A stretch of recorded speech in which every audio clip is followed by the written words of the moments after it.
have a 2007 Chevy Cobalt. What happens is that the fuel pump is not working.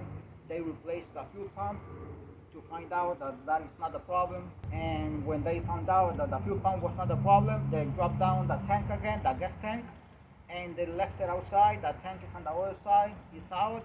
They left it like that just for someone else to come to see what's going on. Might be missing ground, might be missing power. That's one of the things I do first. They already check fuses and relays and everything. That's the fuel tank right there, out of the vehicle. They left it like that. Alright, a closer look here. And this one is the ground here, the black wire, and the gray wire with a small, let's see, a small black stripe right there. That's the positive. The gray one inside is this one here, the red one here, and this is the ground here. It's black. The color doesn't change. And I see that they peeled these wires here, both of them. They peeled them already. One thing I do at the beginning of when I find something like that is, because I don't know what is missing, if it's missing ground or missing power, because the engine starts when they spray it with starter fluid. So I have not done that, but they did already. I'm gonna make a bypass immediately just to find out what is missing, if it's missing power, if it's missing ground. I'm gonna find out just with a wire connected from the fuse box, positive to positive, or either negative from any ground on the engine to the ground here. If I make the fuel pump works with one of them, either power or either ground, I know what is missing. So that's what I do at the beginning. Alright, I'm running a wire here from the fuse box, positive. I'm gonna test the power first, right there. And I connect it to where they peel the wire here.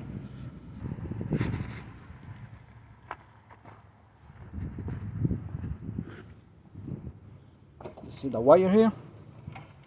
It's connected to the battery post right there on the fuse box. So open the ignition switch for me. Someone's gonna open the ignition switch.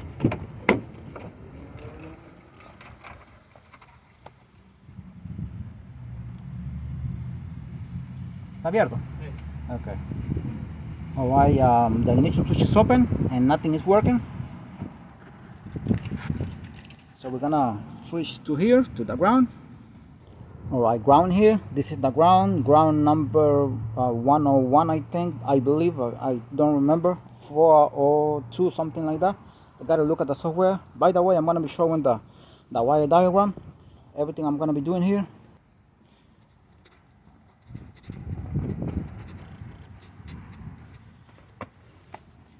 Alright, that's ground already. So we're gonna open the ignition switch. Open the ignition switch for me. Abra el ignition switch.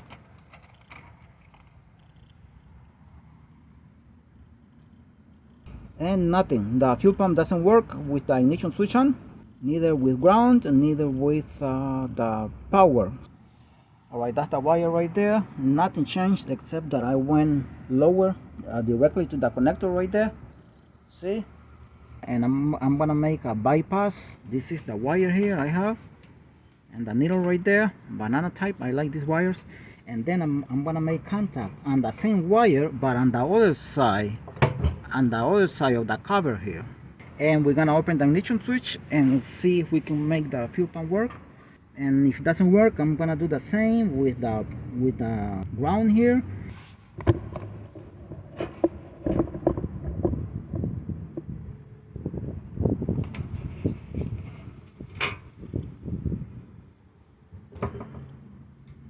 Open the ignition switch.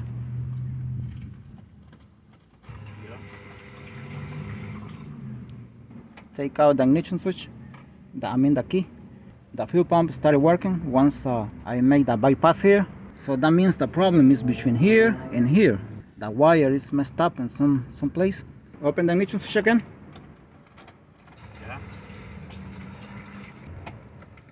And there it goes. The fuel pump is working. The problem is the wire, the positive, between this point and a certain point here inside. Alright, update here. I saw where the wire is messed up. The positive here. This is messed up from here, exactly from here. It's not visible at all. But what I do is I just go like this, and this completely decapitated from here. This one is harder, see? But this one is fine. These two also. But this one can be moved very easily, so it's just hanging on by the insulation here. So this wire is messed up from here. It's completely decapitated. I can see, I can feel it, that is completely decapitated right there. If I move this one, I can tell that this one is going all the way inside the connector as it should, not this one. And that's where it has lost contact with the rest of the wire on the other side. That's why the bypass I did worked. Right now, the bad thing here in this case is that this thing could not be found anywhere. The owner of the vehicle tried to find it.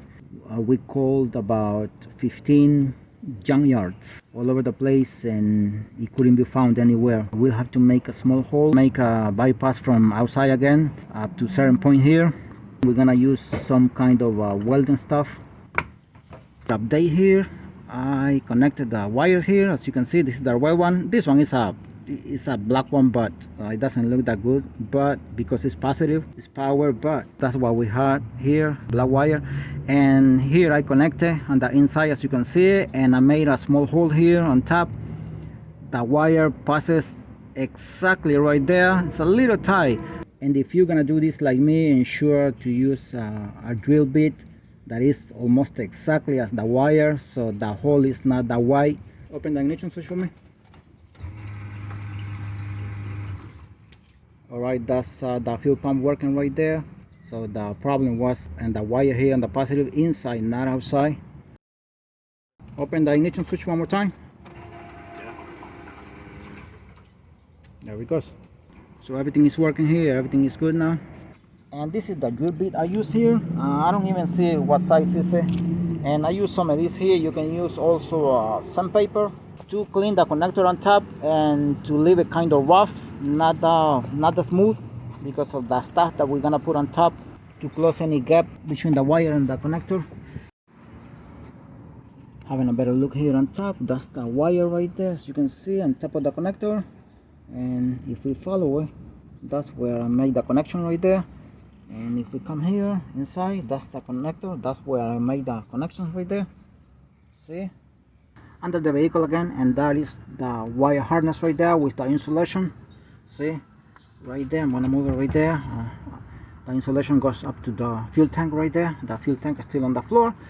From the top of the fuel tank here, this is the piece that I cut. I put this capsule here, as you can see, and I put another one beneath. Oops, another one right there on the other piece. Alright, this is the stuff here I'm gonna put in the wire and the connector right there to close any gap between the wire and the connector. And this is the stuff here, magnum steel epoxy stick. This one sticks to aluminum, regular metal, steel, PVC. So we're gonna go ahead and put this on the wire right there, on the hole of the wire. See if you guys can see this. You can get it in Amazon. We're trying to avoid EVA leaks, cuts, or something like that. And this one can stand up to 1000 psi, as you can see right there, and also cures within an hour. So we're gonna go ahead and apply this in the hole on the connector right there where the wire is. Now I won't be able to record there because the oil mechanic came and connected the hoses already and put the tank beneath the vehicle right there already, so there is no space. Now this is a mixture of two materials, as you can see, the black one, so you have to make a very good mixture. Well, I'm gonna see if I can show this in the fuel tank, but it's dark over here. It's very dark. That's the stuff right there. So now I'm suggesting the owner of the vehicle do not touch this thing in until about an hour at least, because the oil mechanic is on the way to install this fuel tank. Alright, job done here. The engine is up and running, as you can see right here. And if you have problems in the wires, I'm gonna be leaving the wire diagram so you can check the wires in case if you have a similar problem, like when the fuel pump is not working, but maybe you replace the fuel pump and it still doesn't work. So you see the diagram here. Thanks for watching this video, and God bless you all.